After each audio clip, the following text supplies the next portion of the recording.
के तपाईको पनि कार्यस्थलमा वा कामको सिलसिलामा औनजन्य दुर्व्यवहार गरिएको वा गरिरहेको छ भन्ने कुरा महसुस भएको छ वा भइरहेको छ भने यो भिडियो तपाईको लागि। कानून अनुसार श्रम ऐन 2074 को दफा 132 को उपदफा 2 बमोजिम रोजगारदाताले अर्थात रोजगार दिने व्यक्तिले औनजन्य दुर्व्यवहार गर्ने श्रमिकलाई निजको दुर्व्यवहारको अवस्था र गम्भीरता हेरी सेवाबाट अर्थात कामबाट हटाउने सम्मको सजाय गर्न सकिनेछ र यही दफालाई प्राथमिकता दिँदै भर्खर सर्वोच्च अदालतमा परेको मुद्दामा चाहिँ सम्मानित सर्वोच्च अदालतले कसरी व्याख्या गरेको छ भन्दाखेरि सम्मानित सर्वोच्च अदालतले औनजन्य दुर्व्यवहार भनेको मात्र शारीरिक स्पर्श होइन,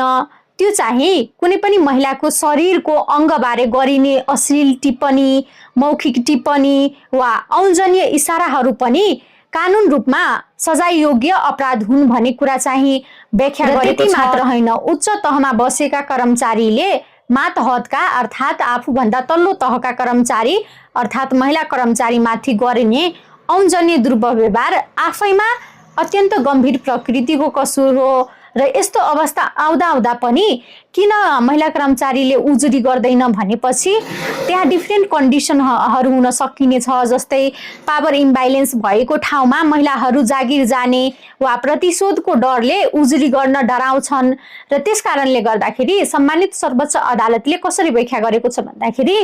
कि निजले समयमै उजुरी नगरेकै कारण चाहिँ निजले भनिएको कुरा चाहिँ असत्य हो भन्न मिल्दैन, अर्थात ढिलो उजुरी दिएकै आधारमा पीडितको भनाइमा शंका गर्न मिल्दैन किनकि यो एउटा स्वाभाविक मानवीय प्रतिक्रिया हो भन्ने कुरा चाहिँ सम्मानित सर्वोच्च अदालतले व्याख्या गरिएको छ। त्यति मात्र होइन, प्रत्येक महिला कर्मचारीलाई सुरक्षित वातावरण दिनु प्रत्येक रोजगारदाताको कानुनी र नैतिक जिम्मेवारी पनि रहेछ र साथै हरेक कार्यस्थलमा जिरो टोलेरेन्स अर्थात शून्य सहनशीलताको नीति अपनाउनु पर्छ भन्दै हाम्रो नेपालको कानुनी व्यवस्था जस्तै श्रम ऐन 2074 को प्रावधान साथै नेपालको संविधानको धारा 38 को उपधारा 2 मा दिएको महिला सम्बन्धी हक अधिकारको व्यवस्था साथै औनजन्य दुर्व्यवहार निवारण ऐन 2071 लाई प्राथमिकता दिँदै सम्मानित सर्वोच्च अदालतले के भनिएको छ भन्दाखेरि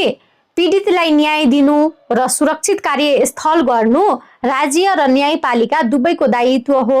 अर्थात् दुर्व्यवहार गर्ने कर्मचारीलाई संस्थाले सेवाबाट निकाल्नु अर्थात् त्यसको पदबाट हटाउनु या कामबाट हटाउनु वा निकाल्नु न्यायसङ्गत र कानुन सम्मत रहेको छ भन्ने व्याख्या